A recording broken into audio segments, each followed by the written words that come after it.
You ordered him to lick his hand? It was a suggestion. I was trying to help him. Did you say, sir, you should probably lick your hand? No, I said, why didn't I said, you should lick yeah, you that. ordered him on the traffic stop. I did order him. I guess it would be perceived as an order because it's coming from a police officer for him to lick his ice cream cone. This is Did he lick horrible. it? Did he lick it?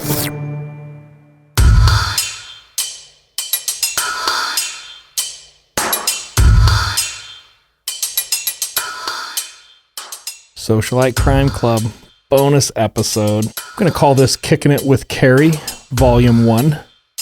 What's wrong, babe? I don't like the idea of doing this episode. I know, but it's okay. We've had an outpouring of requests that people want more Keri. I wouldn't call it an outpouring. I would. Why do you think they want more of you? They want to hear you talk more than me, and I'm totally for this. I don't think this is a good idea because we're likely to get canceled. Yeah, but didn't I give you the option of putting your own episode together where you could tell a case?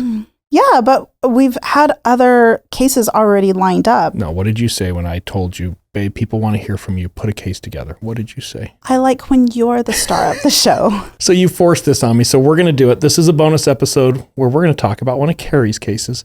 And I will let you people know, and you can probably see it in her eyes right now. I'm in a lot of trouble tonight. She does not want to do this. It is a forced episode, but I it'll don't be good even know for her. what case you're going to bring up or talk about. So I'm thinking once a month, we're going to do a Kickin' It With Keri episode where I'm going to do my best to elicit a case from you. Basically, it's just the idea of fun stories through the world of Keri's eyes. This month's episode is the Great Ice Cream Melt. The ice cream caper. Look, I found a picture of you. That is a terrible picture. You were young in your law enforcement career when this picture was taken. I was really young. To be honest, I'm not sure how old I was. Maybe early 30s. Yeah. So when I'm talking the Great Ice Cream Caper, you know what I'm talking about. Yes. Okay. I'm going to help you get started. I understand it's your first episode. It can be hard. What was your assignment? What were you doing at the police department when the ice cream caper happened? I was on patrol. Can you expand on that maybe a little bit and carry on? So I was on patrol and there wasn't much going on in the sleepy town of Gilbert. I wasn't out chasing cartels or anything like that. It was somebody coming out of... No, we haven't got to the story yet. I'm just asking what you were doing. So you want to get through this really fast. I got to drag it out a little bit. Yeah, no, I was just on patrol somewhere. Okay, well, how did the Great Ice Cream Caper begin? What was the infraction that caught your eye? Well, he nearly ran a red light until he saw me sitting at the light trying to turn and had to stop for him because this man was nearly running a red light. So then he stopped pretty much almost in the middle of the intersection.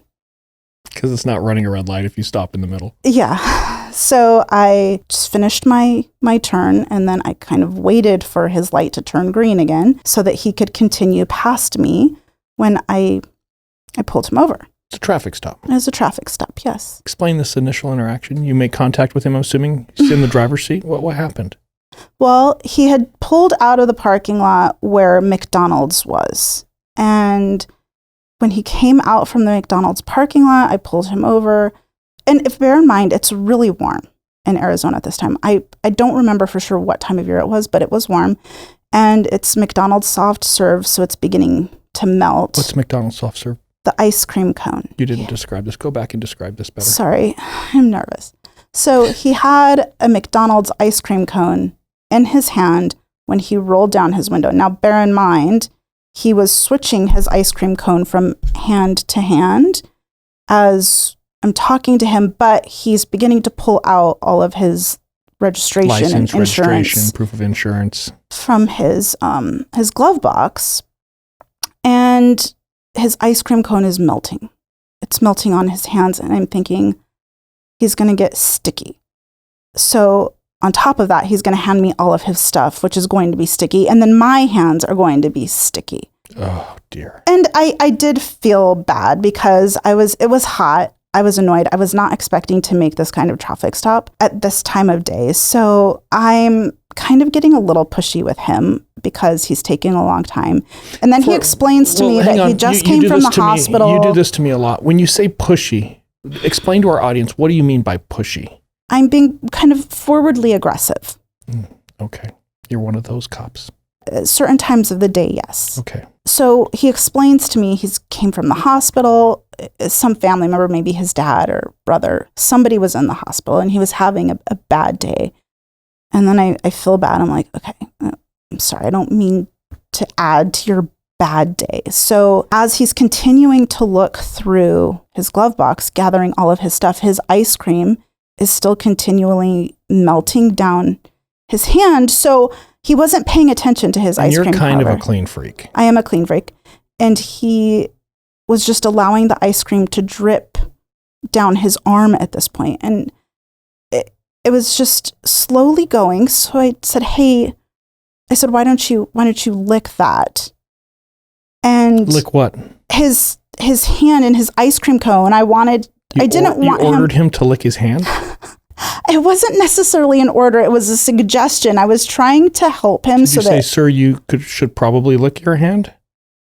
No, I said, you should lick that. You ordered him on the traffic stop. I did order him. I guess it would be perceived as an order because it's coming from a police officer for him to lick his ice cream cone. This is a horrible story. Did he lick it? Yes, he did. He licked his ice cream cone in his hand, but I didn't mean for it to be as bad as you're making it sound. I'm not making it sound anything. I'm just trying to get our audience would be asking you the same question.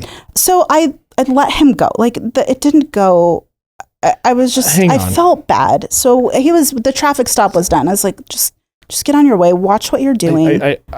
Pay attention to stoplights. I think there might have been a little bit more to that. If I recall correctly, wasn't there a second command of licking your hand given? Yeah, I said, I told him because he was trying to talk to you about it and he got distracted. Yeah. And you saw it a second time. Yeah. And you commanded him to lick it again. That damn McDonald's ice cream, it just constantly melts, right? So I did tell him, I don't like using the word command. Okay. I said, ordered. No, I didn't even order him. It's the same thing. I suggested. Strongly suggested. He lick Let's just say hand. You told him. On a traffic stop, a person of authority, you told him to lick his hand, which he did. He did. Twice.